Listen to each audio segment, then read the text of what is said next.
So, the new Sony FX3. Possibly, like me, you are hooked and are so desperate to get your hands on one of these. Pretty much an A7S III, however, inside a super sexy looking body with all the right things that you need as a filmmaker, as a content creator here on YouTube.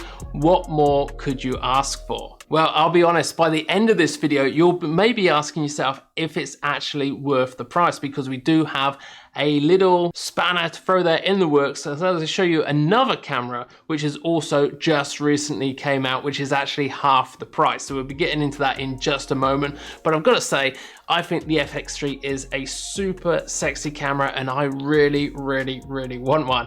But of course, on this channel right here, is it worth it for me? Because I've got like 5 subscribers or something like that. But I do actually have another channel where I've got about 38,000 subscribers. And I thought maybe when I get to 100,000, probably sometime this year, I may then go in and get this FX3. Now, I was gonna buy the FX3 straight away as soon as it came out.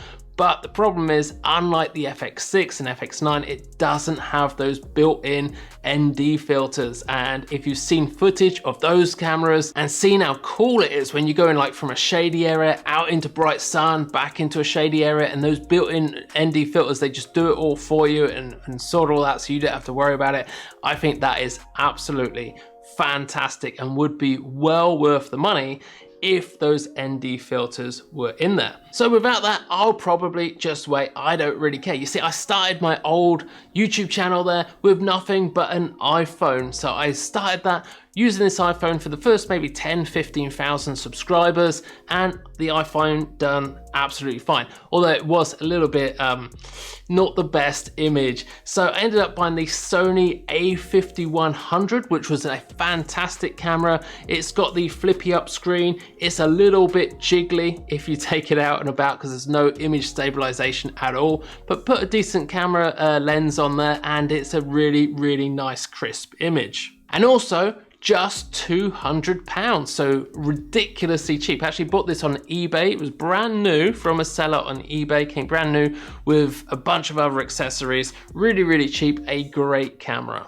But recently I was looking to be buying this, the Sony A7S III. It's a great camera. You've seen those videos with Potato Jet or maybe Matty Hapoya, and all these other guys are all using the Sony A7S III now. It is a fantastic camera. So this is really what I was aiming for. I was gonna get one of these. And then of course we heard these leaked images about the FX3 and I thought, well, maybe I'll just wait till that came out. This new FX3 is basically, it is actually, not basically, it is the same camera. It's just in a different body, which is even cooler. I do absolutely love the new body. Now it does have this little mic thing here on the top, which looks pretty good, could be pretty handy if that's something that you use.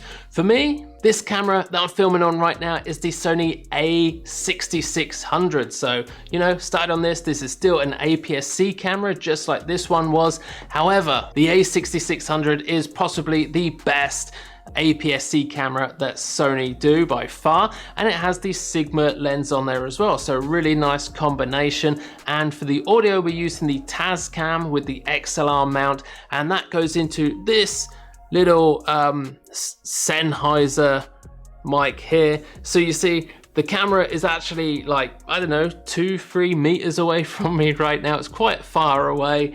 And then I've just got this on the little boom stand here. And then if I'm out and about and I'm shooting something outside, I generally just use little lav mics anyway.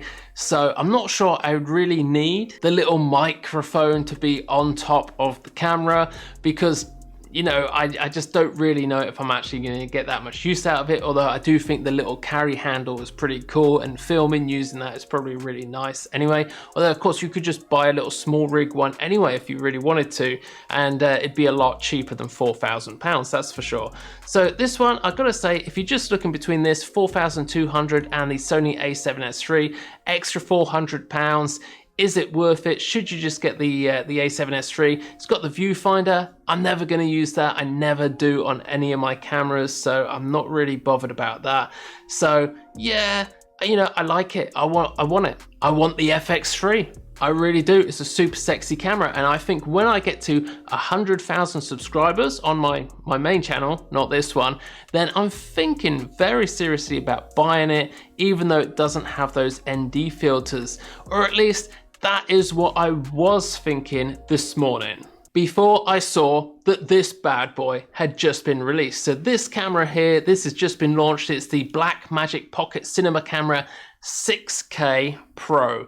And Blackmagic, they obviously do fantastic cameras, and I'm always using DaVinci Resolve not to edit this video because it's currently not working on my main PC, so I'm just actually editing on my iPad. And as we scroll down and take a look at this camera, you can see that yes, it has built-in ND filters. So it gives you 2, 4, or 6 stop ND filters built into the camera, just what I was looking for. Plus, of course, you've also got the Hollywood look because it's DaVinci Cinema camera. These guys know what they're doing. They do make fantastic cameras, and DaVinci Resolve is great. I'm actually using the free version normally, that's what I'd be using, but this gets the full version in there with the camera for free. I think it's normally about £200-300. I wouldn't mind just paying that anyway, but if you're getting it for free, you know, can't complain at that.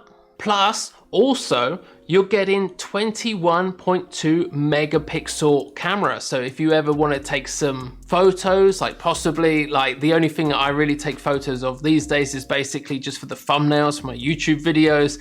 And you got a 21.2, is it, megapixel camera there with the Blackmagic. And the Blackmagic is also very nice to use from what I've seen on videos here on YouTube. So it's got that nice big display on the back, nice easy touch interface. Really, really, really super nice cinema type camera.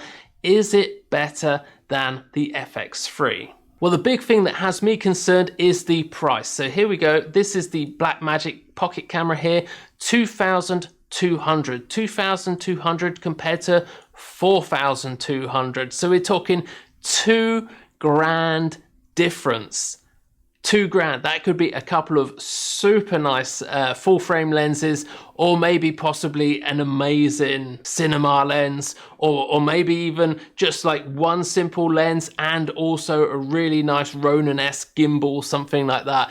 £2,000 is a really big deal. I mean, you could buy a lot of extra gear with that extra £2,000. So I'm just not sure, going through the specs down here and actually having a look and seeing what it does, comparing it here with the Blackmagic version, which by the way, obviously it's 6K, you've got a greater resolution camera on there, you've got 21 megapixels rather than just the 10 megapixels that you have here on the Sony. And I gotta say, you know, I'm really not sure why it is that they do that. I mean, the one thing that you do have here on this Sony is they've got that built-in fan so that you could film for hours on end. I heard that that fan is really, really quiet, so you can't really hear it and it doesn't come through on the video, which is good news. However, it's there so that you can film for maybe up to 13 hours of continuous filming. Now, I'm never going to do that as a YouTuber. I'm pretty sure the A7S III, we haven't really had any complaints about it overheating from YouTubers doing normal YouTube videos, maybe like up to like an hour or just over an hour, fully recording all the time. I don't have any problem with this A6600 either. This one never overheats. And also, I've been on Hollywood sets. So a few years ago, we went out and we filmed Transformers, and on set there, they also do not shoot for 13 hours at a time. They basically just set up everybody, the cameras will roll, they'll film for maybe like 2 or 3 minutes, film like a little bit of a scene, and then the cameras are off and everybody goes and waits around for maybe an hour or so. That's just how it goes. That's why movies take so long to film, because it's like teeny tiny little bits, and then they wait an hour and then they film another couple of minutes. So I'm not sure who this is really for, the fact that you can continuously shoot for 13 hours. I mean, who does that? Who wants to edit 13 hours of footage? I mean, why did they bother adding in that fan at all? I mean, what is the point? Wouldn't it have been better to take the fan out, stick in some ND filters, and I would definitely be buying that camera. Instead, I'm now seriously considering this bad boy right here, the Blackmagic Pocket Camera 6K. simply because it has everything that I wanted. It has the ND filters, it has a more cinema Hollywood type look to it, and it just looks like a cool camera to own. It's got an EF mount, so not an E mount. So, you know, a $2 difference, I just don't know if I can really justify that extra price. So let me know your thoughts down in the comments below. Before watching this video, was you like me also just ready to buy the FX3? Maybe you're not so sure now. If you are still interested in the FX3 and you think it is a better camera than the Blackmagic, do let me know why that is down below, because I'd want to know. Anything that I could use as fuel to maybe stump up those extra couple of grand just to buy the FX3 would be great, because it's a real nice camera and I'd definitely like to buy it. Bit gutted about the ND filters not being in there, but still, great camera. Do let me know in those comments down below your thoughts on it all. I'd love to hear it and hear if you think it's worth the $4 or maybe has Sony overpriced and priced themselves out of the market on this one. I mean, it's the same as an A7S III. If you wanted the camera, why not just get an A7S III? It's $400 cheaper, so, or £400. Anyway, that is it for me. I shall see you guys again in the next video.